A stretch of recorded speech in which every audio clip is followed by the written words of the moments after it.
Friends, welcome to my channel learn with Keeru. आज हम हमारे पार्ट सेकंड में पढ़ेंगे मोडस ऑपरेंडी के बारे में।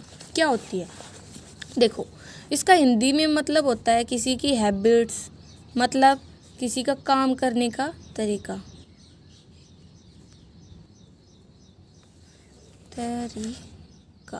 ठीक है, क्या मतलब? देखो, हर इंसान का अपना एक तरीका होता है किसी भी काम को करने का, मतलब उसका वे, उसकी हम बोल देते हैं हिंदी में कार्य प्रणाली।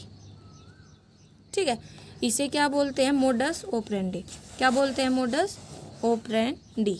अब देखो, एग्जाम्पल के लिए एक आर्मी है, ठीक है, एक हमारी पुलिस है। अब इन दोनों का काम करने का तरीका देखोगे ना किसी तरीके से तो डिफरेंस आएगा ही इनमें। एक इंसान है, सैफ है, ठीक है, कौन है? सैफ। और एक हमारा जो हमारी मम्मी वगैरह खाना बनाती है किचन में, ठीक है।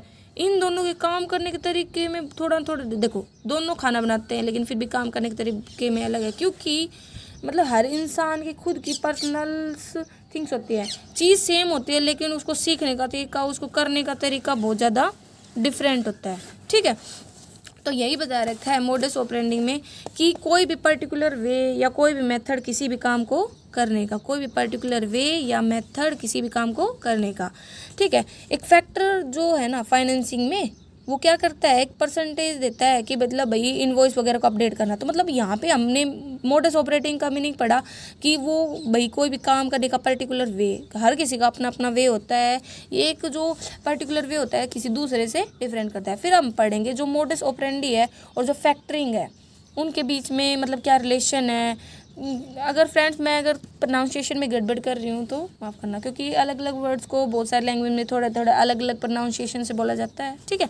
तो देखो, पहला है there should be a factoring arrangement. Factoring arrangement का मतलब होता है कि जैसे आपने किसी क्लाइंट को, मतलब किसी कस्टमर को सामान बेचा है, तो उसके लिए प्रॉपर इनवॉइस वगैरह के अरेंजमेंट होना चाहिए, ठीक है, क्लाइंट्स के बीच में। क्लाइंट्स मतलब जो सेल कर रहे हैं गुड्स एंड सर्विसेज को कस्टमर्स को, ठीक है।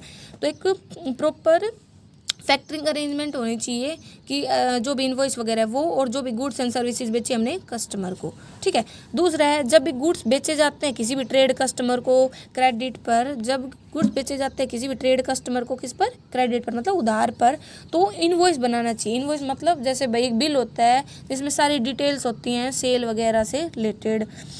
जो गुड्स हैं जो हमने बायर्स को बेचे हैं without rising A bill of exchange but accompanied, मतलब ये बोला है कि जैसे हमने भाई बायर है जो हमारा सामान खरीद रहा है, उसको हमने अगर गुड्स बेचे हैं तो ठीक है, बिल ऑफ एक्सचेंज मत बनाओ, लेकिन इनवॉइस उसके साथ ज़रूर अटैच होना चाहिए, ठीक है। जो डेब्ट ड्यू हो जाते हैं, ठीक है, द डेब्ट due by a purchaser to the client is assign to the factor. अब जो हमारा क्लाइंट मतलब जो हमारा कस्टमर था, उसने हमने उसको सामान बेचा किस पे? उधार पे। इससे क्या बन गए? हमारे डेब्ट्स। अब उस डेब्ट्स को हम किसको भेज देते हैं? फैक्टर्स को। किसको भेज देते हैं?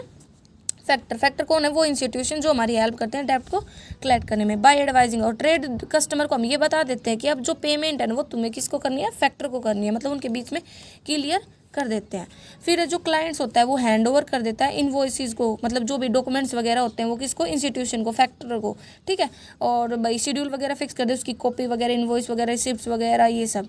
जो फैक्टर होता है वो इमीडिएट पेमेंट कर देता है 80% अमाउंट की, तो और जो बैलेंस होता है वो कब? जब उसे डेब्ट्स मिल जाता है। ये हमने पीछे भी वीडियो में पढ़ा था, इसके मीनिंग में भी पढ़ा था, ठीक है। अब बात आती है कि इसकी कुछ टर्म्स एंड कंडीशंस हैं।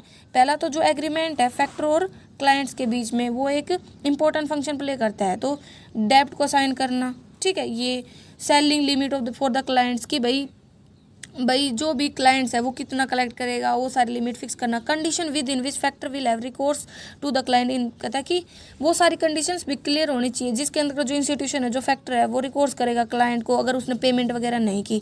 सर्कमस्टांसेस भी क्लियर होनी चाहिए under which factor will have recourse in case of non पे, अगर पेमेंट नहीं की उसके अंतर्गत जो भी फैक्टर वो मतलब एक्शन वगैरह लेगा।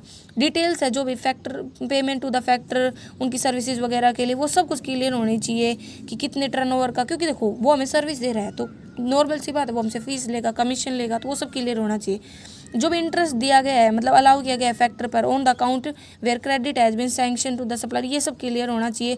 जो लिमिट है किसी भी ऑर्डर ऑफ फैसिलिटी की, या जो भी रेट ऑफ इंटरेस्ट है जो भी चार्ज किया जा रहा है फैक्टर के द्वारा, वो सब कुछ हमारा क्लियर होना चाहिए। क्योंकि ताकि बाद में कन्फ्यूजन ना हो। तो ये सारी टर्म एंड कंडीशन होती है जब हम फैक्टरिंग करते हैं, जब हम एग्रीमेंट करते हैं, तो वो सब फुलफिल होनी चाहिए। Thank you and like, subscribe and share to my channel.